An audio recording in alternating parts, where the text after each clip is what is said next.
Ever since Prime Minister Narendra Modi's vision for 100 smart cities was announced, the hype surrounding the initiative has been rising to a fever pitch.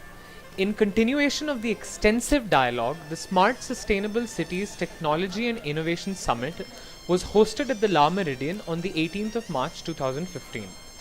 The summit was attended by senior executives from public and private sectors, keen on sharing their views on how to turn the Prime Minister's vision into reality.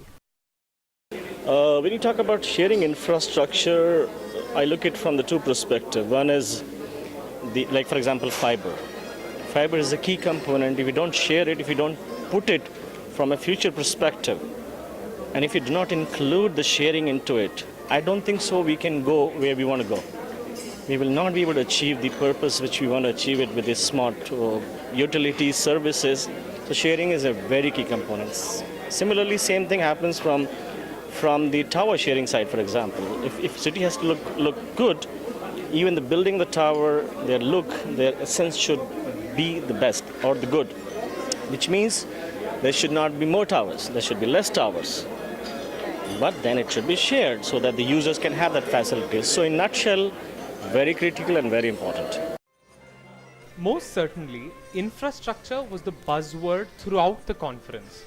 However, most of the key stakeholders also emphasized the need for brownfield projects in conjunction with greenfield growth. Anya Margaret, the managing director of the Keyrix Group, spoke to us about how the EU context is in many ways relevant to the Indian Smart City initiative. Indeed, this is something that we see which is similar to India and to the EU. We both have cities which are millennia old. And now what is key here is to understand that smart cities are not only cities that are growing in the desert made from steel and glass, but also a type of infrastructure, a type of ITC, and a type of efficient way of doing things in cities which have existed since half the dawn of time, actually.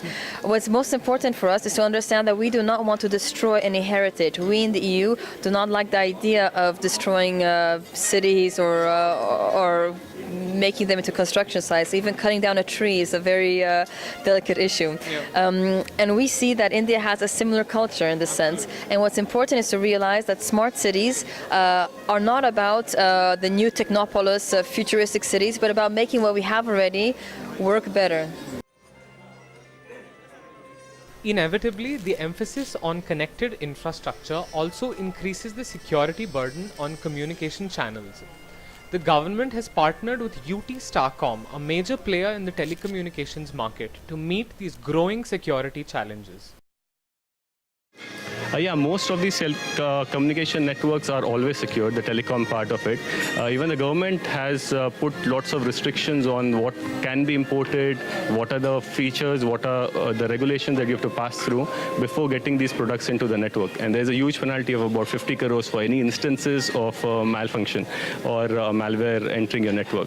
So that takes care of the security part of it.